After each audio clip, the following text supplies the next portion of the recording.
من القواعد المسلمة والمتسالم عليها في الفقه من قبل الفقهاء أن المثبتين لا تقييد بينهما، أحدهما مطلق والآخر مقيد.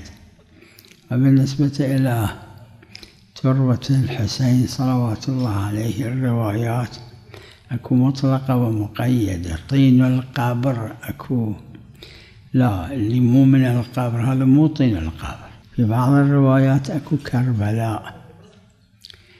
كلما اتسعت المدينة وصدق عليها كربلاء عرفا التربة تكون تربة كربلاء.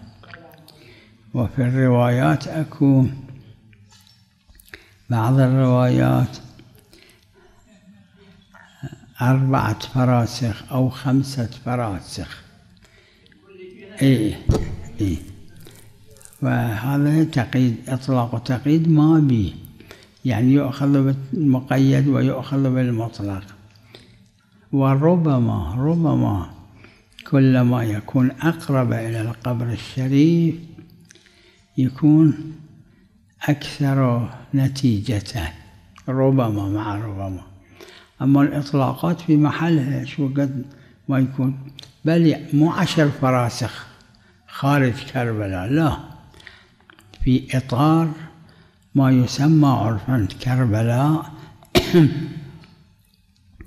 هذا التراب يكون تراب الحسين عليه السلام، تراب كربلاء.